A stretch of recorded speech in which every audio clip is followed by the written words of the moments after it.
Mahigpit na hinawakan ng ating bida ang sibat habang bumagsak ang dragon mula sa matinding hampas, nagpadala ng makapal na alikabok sa hangin. Napagtanto ng ating bida na kasabay ng kapangyarihan, natanggap din niya ang mga alaala ng kanyang kapatid. Sa alaala ni Yuon, hawak niya ang file ng kanyang kapatid, nakita niyang nagising ang ating bida bilang isang F-class. Maingat na inaral ni Yuon ang file at napagtanto niyang hindi na sana siya nakipag-ugnayan pa sa kanyang kapatid. Mas lalo pang nilalim ng ating bida ang mga alaala ni Yuon, na namuhay at lumaban sa loob ng kanyang sariling guild at komunidad. Kailangang lumayo siya sa kanyang kapatid kahit na mas lalong masira ang kanilang relasyon, dahil kung siya ang magiging kahinaan nito, tiyak na aatakihin ang ating bida ng lahat ng may masamang balak. Lumipad ang pangunahing tauhan sa himpapawid at tumingin sa dragon ng may galit, iwinasiwas ang kanyang baston at lumakas ang kanyang bilis. Bumagsak ang ating bida at tumakbo papalapit sa dragon na naghihintay sa kanya. Sa isang mabilis na galaw, umiwas siya mula sa ulo ng dragon at lumipad ng mataas sa ere. Iwinasiwas ng ating bida ang kanyang sibat habang tina-target ito ng matalim niyang tingin, handa na siyang maghatid ng matinding hampas kay Leitus. Habang lumalalim ang ating bida sa laban, lalo rin siyang lumulubog sa mga alaala, noong panahong sinubukan ni Yuon na magmalasakit ngunit hindi niya ito maipakita. May kasama si Yuon na assistant, at magkasama nilang sinuri ang kaso ng kanyang kapatid upang maatasan ang assistant na iulat ang anumang mangyayari sa buhay ng ating bida. Naunawaan ni Yuon na kapag naging isang hunter na ang ating bida, hindi na ito maipagtatanggol ng batas ng maayos. Nasa ospital noon ang ating bida, may benda sa kanyang binti at braso. Galit na galit si Yuon sa sarili dahil hindi niya napigilan ang mga pangyayaring nagdulot ng pinsala sa kanyang kapatid, at ngayoy nakarete ito sa kama ng ospital. Naalala ng pangunahing tauhan ang sandaling galit si Yuon at inutusan ang kanyang mga tauhan na parusahan ang mga turret-adong bomb-ali sa mga binti ng ating bida. Sa isang makapangyarihang hampas, tinamaan ng ating bida ang katawan ng dragon, at nagliwanag ang paligid sa isang bughaw na aura na may kasamang pagtilamsik ng dugo.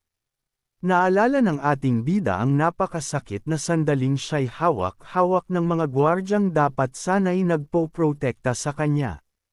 Inutusan ni Yuon ang kanyang mga gwardya na sabihing ipinagbabawal ang pagpapadala ng isang manggagamot sa ating bida. Inutusan rin niya silang itapon ang kanyang kapatid palabas ng pintuan, at tanging pinansyal na tulong lamang ang ibinigay. Lubos ang pagsisisi ni Yuon habang nakatingin sa kanyang refleksyon, nakayuko ang ulo. Inutusan niya ang mga gwardya na ipalabas ang buong pangyayari na tila napilitan lang siyang gawin iyon dahil sila'y magkadugo. Sa matinding pagkapuot at panghihinayang, sinuntok ni Yuon ang pader ng mariin, pinipigil ang galit sa kanyang mga ngipin.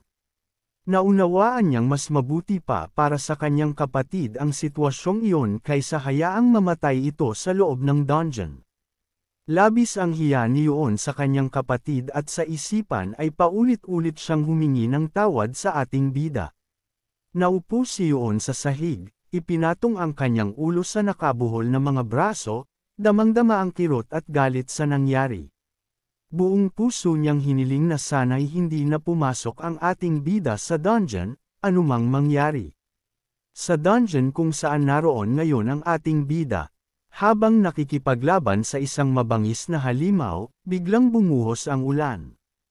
Hawak ng ating bida ang kanyang baston habang nakatayo sa ibabaw ng bangkay ng dragon sa gitna ng malakas na pag-ulan.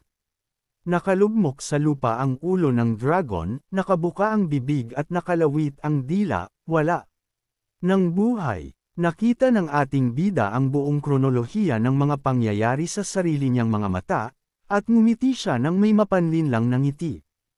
Mapait niyang inilingon ang isipan sa kanyang kapatid, at may halong pangungutya niyang sinabi na masyadong pinasan ni Yuon ang lahat, sa pagbuo ng isang planong ganito nang hindi man lang sinasabi sa kanya.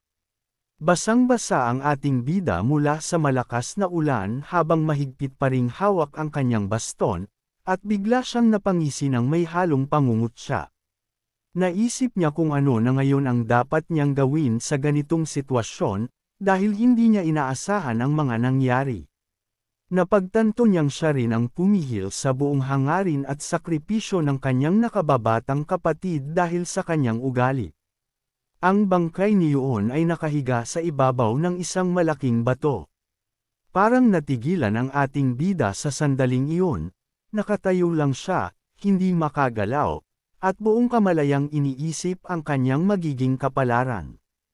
Alam niyang malapit nang matapos ang bisa ng huling gantimpala, at sa paglipas ng oras, siya rin ay mamamatay dahil sa lason ng likidong nasa loob ng katawan ni Laas.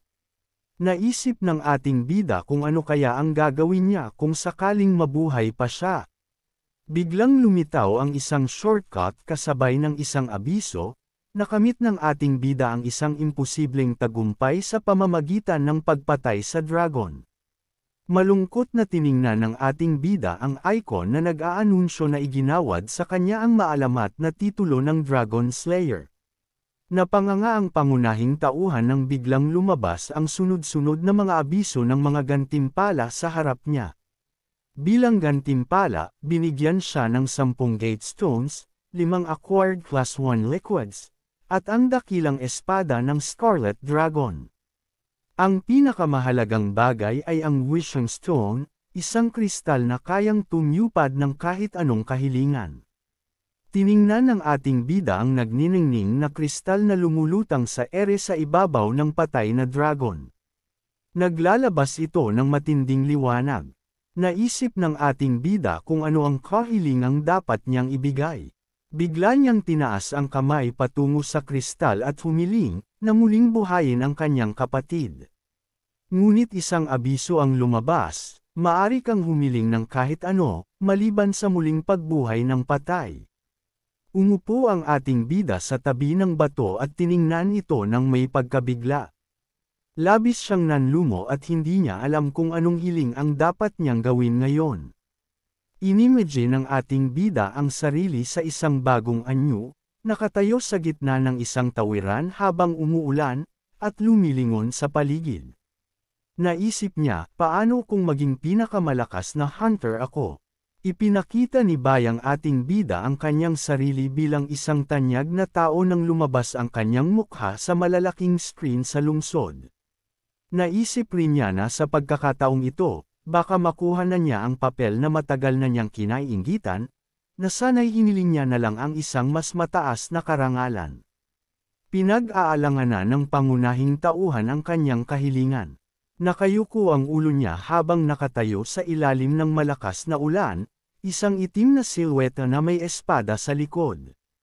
Sa wakas, ipinasya ng ating bida ang kanyang kahilingan, ibalik ang oras, sa panahong buhay pa ang kanyang nakababatang kapatid. Iniunat ng ating bida ang kanyang mga kamay sa kumikislap na kristal at tinitigan ito ng tila wala sa sarili. Buong damdamin niyang sinabi na hindi na siya muling papasok sa dungeon at mamumuhay na siya ng mapayapa.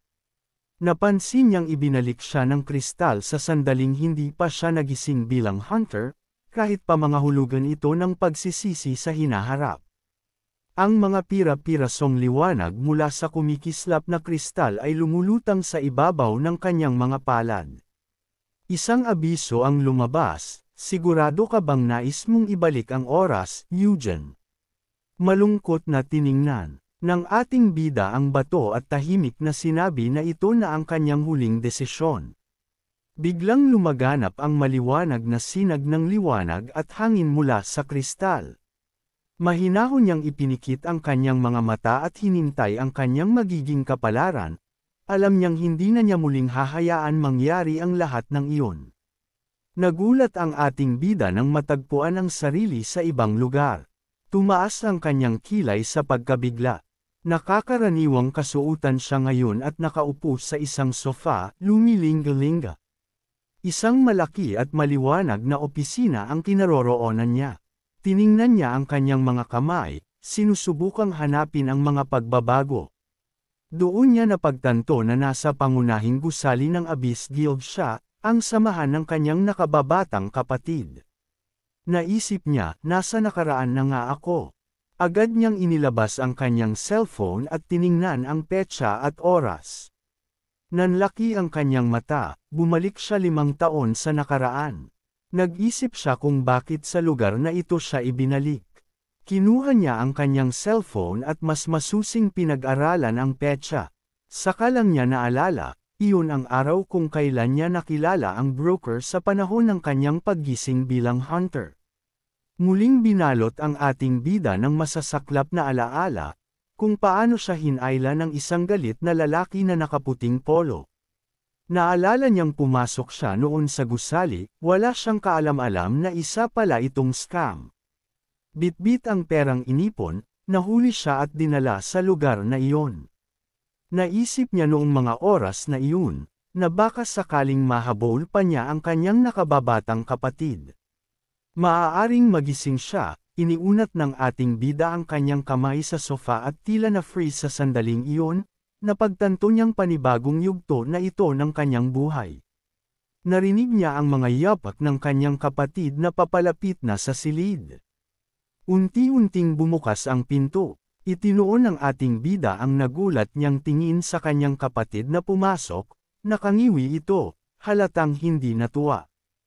Malalim na huminga si Yoon at sinabi sa kanyang kuya na huwag na ulit pumunta sa kwartong iyon. Sa gulat at pagkamangha, tinitigan lang siya ng bida, ang kanyang nakababatang kapatid na buhay pa. Agad na tumakbo ang ating bida patungo sa kanyang kapatid, dama ang sobrang tuwa na nakabalik siya. Agad niyang niyakap si Yoon ng mahigpit, dahilan para mapataas ang kamay ni Yoon sa gulat. Nagtaka si Yoon habang pinagmamasdan ang kanyang kuya na hindi bumibitaw sa yakap. Tuwang-tuwa ang ating bida na buhay pa si Yoon. Habang yakap pa rin ang kapatid, nagtataka at tuliro si Yoon, ang ating bida naman ay taos-pusong humingi ng tawad. Ipinatong niya ang kanyang mukha sa balikat ng kapatid, hindi na maawat ang kanyang damdamin. Hindi maintindihan ni Yoon kung anong nangyayari o bakit biglang humihingi ng tawad ang kanyang kuya sa lahat ng bagay. Napansin niyang parang walang dahilan pero punong-puno ng damdamin ang paghingi ng tawad nito. Nasa isang maluwag at maliwanag silang opisina. Nag-aalala si Yoon at sinabi sa kanyang kuya na baka mapahamak siya ng mas matindi pa. Ngunit mabilis ang sagot ng ating bida, iba ito. Iniunat ng ating bida ang kamay sa likod ng ulo ni Yoon at niyakap pa siya ng mas mahigpit. Sinabi ng ating bida na naisip lang niya ito habang papunta sa opisina, na siya ngayon ay 20 taong gulang, kahit na 25 na siya nang siya'y mamatay. Nalungkot ang ating bida habang inaalala ang sandali kung saan nakita niya ang kanyang kapatid na nakaupo sa sahig, sarado, tensyonado, mag-isa. Napagtanto niyang sa lahat ng oras na iyon, si Yoon ay nagdusa ng tahimik, pareho sa loob ng guild at sa loob ng dungeon. Napagtanto rin ng ating bida, bilang isang kuya, na sana'y mas maaga niyang naunawaan ang lahat ng iyon. Tiningnan niya ang kanyang kapatid, may halo ng tuwa at pagkasabik. Sa parehong sandali, tumugon ng may ngiti si Yoon habang nakatingin sa kanya. Masaya ang ating bida habang sinabi niya na hindi na siya gagawa ng gulo o magiging pabigat pa sa kanyang kapatid. Tinitigan siya ni Yoon na may paghanga at respeto. Sa sagot sa mga nakakatuwang salita ng ating bida, dumikit si Yoon sa kanyang kuya. Pumikit ang ating bida at ngumiti. Sa wakas, naramdaman niya ang hindi matatawarang gaan sa kanyang puso. May pagkakasala siya sa kanyang nakababatang kapatid. Naalala ng ating bida ang mga sandali nila ni Yoon noong sila ay mga bata pa, pauwi galing sa paaralan, naglalaro at nagtatawanan. Labis ang kanyang kasiyahan na kahit papaano, ngayon ay nagkaroon siya ng pagkakataong itama ang lahat. Masayang-masaya ang magkapatid, nagnangitian at masigla. Naunawaan ng ating bida na silang dalawa lang ang meron sa isa't isa. Bahagyang umurong ang ating bida mula sa kanyang yakap, ngunit hindi pa rin binibitawan si Yuon. Lumapit siya sa kanyang kapatid at sinabing mahal niya ito. Sa kanyang isipan, nagpa siya ang ating bida na kalimutan na ang tungkol sa awakening, at sa pagiging hunter, at mamuhay na lang ng payapa. Notifikasyon, natapos na ang pagre-rehistro ng paggising ng ating bida. Masaya at sabik na itinaas ng ating bida ang kanyang ulo, tuwang-tuwa sa nangyayari. Isa-isa nang lumabas ang mga notifikasyon, nakamit ang mga maalamat na titulo. Dragon Slayer, Ideal Educator, at isang karagdagang kasanayan na tinatawag na, My Child is the Best. Ang antas ng paglago ng alaga ni Yuon ay doble na, bagay na ikinagulat ng ating bida. Samantala, sa kusina, masarap na bacon, itlog, at sopas ang niluluto. Suot ni Yuon ang apron habang naghahanda ng pagkain. Humarap siya sa ating bida at sinabing, malapit na itong maluto, kaya maghintay ka lang at umupo ng maayos. Masayang tumugon ang ating bida. Nakaupo na siya sa mesa habang hinihintay ang pagkain na inihahanda ng kanyang kapatid. Medyo naiilang siya sa sitwasyon, ngunit napakagaan sa pakiramdam. Naalala niya ang matinding pagtatalo nila noon, at kung paano siya muntik nang umalis ng bahay. Ngunit ngayon, si Yuon ay nakangiti habang maingat na nagluluto. Tahimik na nakakrus ang braso ng ating bida habang sabik na hinihintay ang pagkain. Masaya siyang nagkabati na sila, pero hindi niya inasahang magkakaroon sila ng hapunan na ganito. Bahagyang nagbago ang ekspresyon ng ating bida. Tinaas niya ang daliri sa hangin. Sinusubukang tawagin ang status window. Lumitaw ang memory window, at doon nakita niya ang pulang tag na nagsasabing siya ay isang Dragon Slayer, pruweba na mag-isa niyang napatay ang isang Class 1 na dragon. Hindi niya inaasahan na gising siyang muli sa ganitong paraan. Nais niyang malaman ang kanyang ranggo, kaya't sabik niyang sinuri ang status window. Naalala niya ang matinding labanan kay Laas, ang dragon na kanyang pinaslang. Alam niyang dahil doon ay nakamit niya ang titulong iyon. Ngunit inakala niya na dahil sa pagbalik ng oras, dapat sana'y na-reset na ang lahat, na parang walang nangyari. Nagtanong siya ng lohikal na tanong kung magiging normal pa ba ang lahat ng ito. Hinawakan ng pangunahing tauhan ang pulang label sa status window. Naunawaan niya na ang L-Class ay nangangahulugang Legendary Class, mas mataas pa sa S-Class. Ipinatong ng guro ang kanyang mga braso sa mesa habang nakaupo, pinagmamasdan ang paglitaw ng 4 pang label na may iba't ibang hieroglyph sa paligid ng dragon emblem. Nagulat ang ating bida na 4 na kasanayan agad ang natanggap niya mula lang sa titulong iyon. Napatingin siya sa status window na may halong pagkabigla. May 4 na emblem na may iba't ibang skills. Legendary Poison Resistance, Legendary Curse Resistance, Legendary Fear Resistance, at Predator na Legendary SS. Naunawaan ng ating bida na ngayon lang siya nakakita ng ganitong klase ng mga kakayahan, lalo na ang L-Class Resistances na kaya siyang protektahan laban sa anumang lason, sumpa, at pananakot na mas mababa sa legendary level. Napansin din niya na maaari pa rin siyang gumamit ng double strength laban sa mga dragon na tulad ni Laas. Itinaas ng ating bida ang kanyang mga kamay sa harap niya at pinisil ang mga kamao. Inisip niya na posible na siyang maging pinakamalakas ngayon matapos ang pagbabalik ng panahon.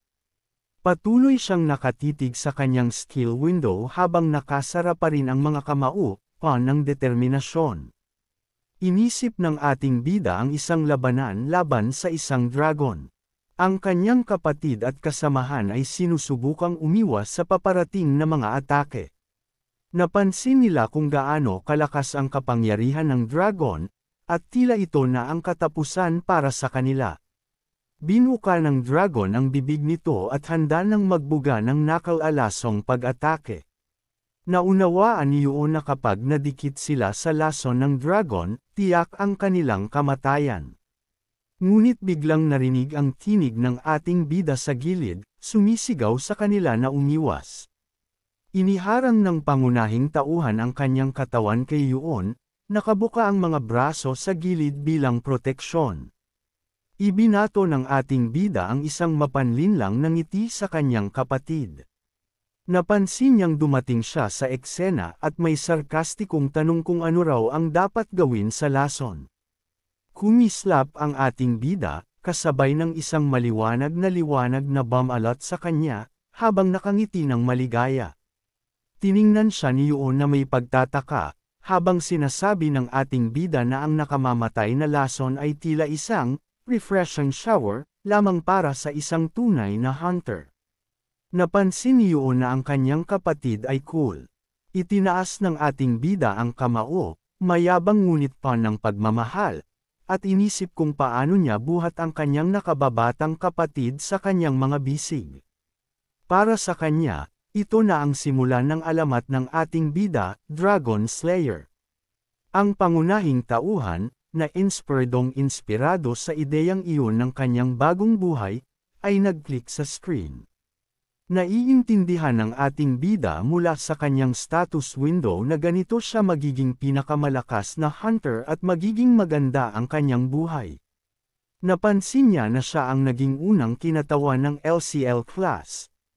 Pinindot ng ating bida ang kanyang daliri sa itim na screen at pinili ang kanyang skill level. Stamina, 6, Strength, 4, Agility, 5, Intelligence, 4, Mana, 2. Naunawaan ng ating bida na ang kanyang pick ay F-class at malungkot na naisip kung paano siya matatalo ng dragon sa kalagayang ito. Hinawakan ng ating bida ang kanyang ulo at idinampi ito sa mesa. Nang makita siya ni Yuon, nagtaka ito. Napansin ng pangunahing tauhan na ang kanyang katawan ay nanatiling pareho at inisip kung paano niya magagamit ang lahat ng mga skills na ito. Tiningnan ng ating bida ang screen na may inis at hinawakan ang kanyang ulo. Napansin niyang may dalawang icon sa screen na may skill buffang at intelligence buffang. Naunawaan niya na ang mga buff skills para sa agility at intelligence ay EGR, na katulad ng mga naunang skills. Mabilis na tinignan ng ating bida ang screen at pinindot ang icon ng guro. Ito ay ang titulong teacher na naging LCL class din. Tiningnan ng ating bida ang skills screen na may galit, na may isang kamay sa kanyang ulo. Ang daliri ng ating bida ay tumama sa isa sa tatlong skills na tinatawag na Final Gratitude, at naisip na mas mabuti pang huwag itong gamitin. Napansin din ng ating bida na ang mga pangalan ng lahat ng mga rank na ito ay nakakasuka. Na-imagine ng ating bida ang titulong My Child is the Best L. Nang makita niya sa screen na siya ay nakikipag-ugnayan kay Yuon, bigla na lang, sa pamamagitan ng code word, nagsimulang maglabas si Yuon ng isang fiery aura mula sa kanyang katawan. Ito ang accelerated growth ng isang bagay sa ilalim ng impluensya ng code word na may bisa ng 3 araw. Naunawaan ng ating bida na ang titulong ito ay katulad ng naunang titulong educator.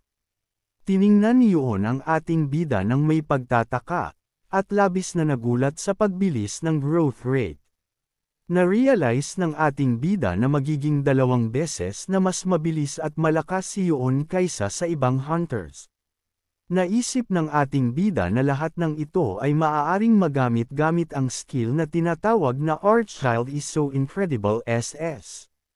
Ang mga properties ng skill na ito ay kung susuportahan mo ang object ng edukasyon gamit ang code word sa harap ng higit sa 5 nilalang na may intelligence, tataas ang kakayahan at epekto ng skills ng object relative sa bilang ng mga buhay na nilalang na naruroon. 100% na bisa, inisip ng ating bida habang hinahawakan ang kanyang baba na kung susuportahan niya si Yuon sa harap ng 50 tao, magiging 1.5 beses siyang mas malakas, at kung sa harap ng 100, magiging 2 beses siyang mas malakas. Ang grupo ng mga lalaki ay natuwa sa mga kwento tungkol sa Abyss Guild. Naunawaan ng ating bida na gamit ang skill na ito, hindi lang ang kanyang kapatid na si Yon ang magiging pinakamalakas, kundi pati na rin ang ibang Abyss Hunters. Napagtanto ng pangunahing tauhan na sa loob ng ilang taon, magiging pinakamalakas na guild sa mundo ang Abyss.